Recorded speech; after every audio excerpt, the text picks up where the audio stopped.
देवेंद्र, इस बीच जानकारी मिल रही है लेफ्टिनेंट गवर्नर ने भी अपने स्तर पर अधिकारियों की मीटिंग बुलाई है, उसके बारे में क्या कुछ अपडेट आपके पास मौजूद है?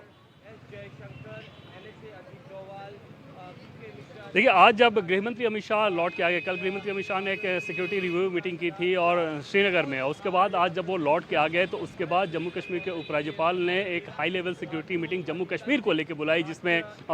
डीजीपी, चीफ सेक्रेटरी के साथ साथ सभी ज़िलों के डिविजनल कमिश्नर और एसएसपी मौजूद थे। और वहाँ पर उनको सख्त निर्देश ये दिया गया है कि जो जो आतंकवादियों को मदद करते हों वो हों, या फिर आतंकवादियों के बारे में जहाँ भी कहीं कोई लीड आउट मिले, ऑल आउट अटैक करना है, ऑल आउट ऑपरेशन करना है। और ये भरोसा दिया जा रहा है सोर्सेज के द्वारा में कि कुछ दिन की बात जब कही जा रही है तो 24 घंटे 48 घंटे इस तरह से कि वहाँ पर वो नतीजे फिर दिखने शुरू हो जाएंगे। ऑलरेडी सिक्योरिटी फोर्सेज वहाँ पे काम कर रही है, जिसका ये नतीजा था कि कश्मीर वैली में बस 45 से 50 फॉरेन टेररिस्ट बच गए हैं। जम्मू रीजन की अगर बात करें तो 40 से 45 फॉरेन टेररिस्ट होंगे, यानी कुल जमा लगभग 100 के आसपास टेररिस्ट हैं। लेकिन उन 100 टेररिस्ट को भी जो लोग मदद करते हैं उनके ऊपर भी सख्त कार्रवाई हो और उन टेररिस्ट को चुन चुन के मारा जाए, इसके लिए एक फिर से नया ऑपरेशन शुरू हो रहा है जी। बिल्कुल, तो ओवरग्राउंड वर्कर्स के लिए भी ऑपरेशन जो है वो शुरू कर दिया गया है, जो लोकल सपोर्ट मिलता है इन टेररिस्ट को इस तरह की गतिविधियों को अंजाम देने के लिए। तो हर तरफ से, हर स्तर पर इस वक्त कार्रवाई बेहद तेज हो गई है। लेकिन देवेंद्र, जिस तरह से हम देख रहे हैं, जो लोग इस आतंकी हमले में जिन्होंने अपनी जान गंवा दी है, जितनी ब्रूटल किलिंग उनके साथ हुई है, पॉइंट ब्लैंक उनके गर्दन पर, माथे पर गोलियां मारी गई हैं, तो वो उनके परिजन जो हैं अब वो बार बार यही कह रहे हैं कि उन्हें कड़ा इंसाफ चाहिए, बड़ा इंसाफ चाहिए। और जनता तक भी जब वो वीडियोस पहुंच रहे हैं, जब वो तस्वीरें देख रहे हैं, तो उनका भी गुस्सा उबाल पर है। आज शाम को जब विदेश मंत्रालय की तरफ से ब्रीफिंग होगी तो जाहिर सी बात है कोशिश होगी कि देश के आवाम को भी एड्रेस किया जा सके, कुछ ऐसे स्टेप्स जो हैं वो लिए जा सके जो लगे कि हाँ, हम कार्रवाई कर रहे हैं, कम से कम कूटनीतिक स्तर पर ही शुरुआत में।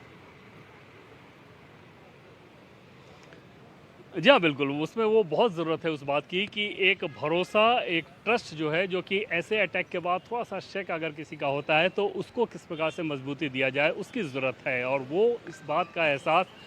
दिल्ली की अगर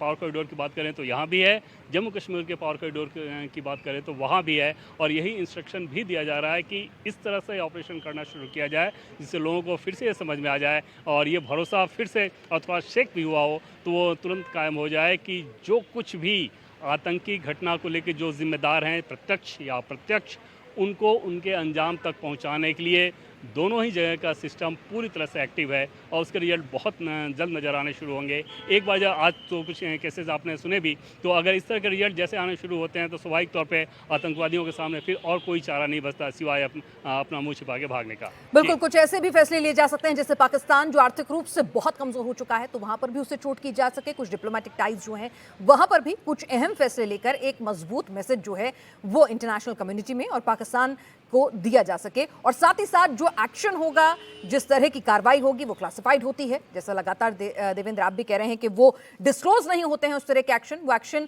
किए जाते हैं।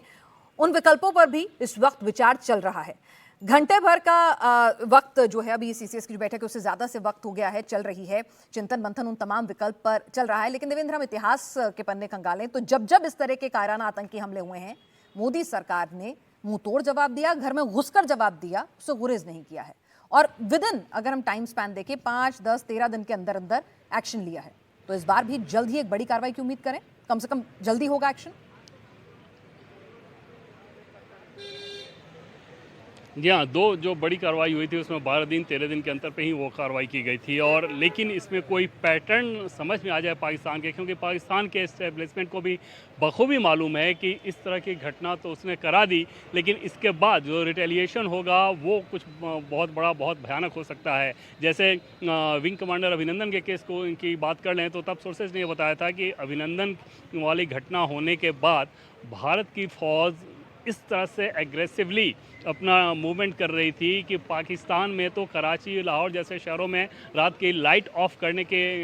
ऐलान भी कर दिए गए थे। और उसके पीछे वजह ये थी कि भारत के जो फाइटर प्लेन जाएं वहाँ पे तो लाइट देख के बम गिराते हैं, तो उस लिहाज से इस काम को किया गया था। फिर सऊदी अरब को इन्वॉल्व किया गया, पाकिस्तान में वहाँ पर गुहार आ गई, तो ये सारी चीज़ें हुई थी। तो उस कंडीशन में वहाँ के बाद आज के भारत की भी अगर बात कर लें तो उसमें परिस्थितियों में कोई बदलाव नहीं आया है। उसमें वही दृढ़ इच्छा शक्ति है, उसी तरह का काम, उसी तरह का बदला लेने का जज्बा है। सवाल सिर्फ इस बात का रहेगा कि इन परिस्थितियों में भारत के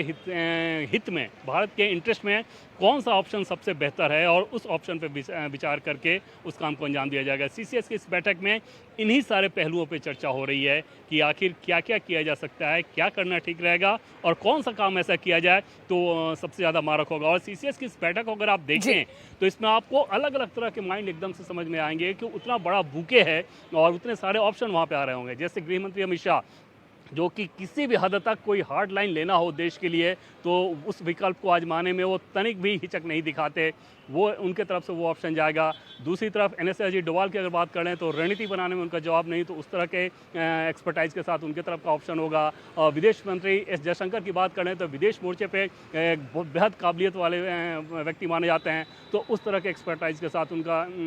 सलाह जाएगा। रक्षा मंत्री राजनाथ सिंह की बात कर लें तो मध्यम वर्गीय व्यक्तित्व एक तरह से उनका माना जाता है, तो उस तरह का सलाह रहेगा। और इन सबसे ऊपर देश के प्रधानमंत्री नरेंद्र मोदी, जो कि सभी सलाहों के सुनने के बाद अपनी तरफ से आइडियाज़ देकर या उन सलाहों में जो बेहतर है उसको और क्या कुछ किया जा सकता है, इस पर एकदम से महारत रहती है। और ख़ास तौर पे जब जब कोई आपदा आए, कोई दबाव आए, तो उसमें प्रधानमंत्री नरेंद्र मोदी का व्यक्तित्व तो और ज़्यादा निखर कर आता है। उनके चलिए, और प्रधानमंत्री से उम्मीदें बड़ी हैं, छेड़ेंगे तो छोड़ेंगे नहीं। और जिस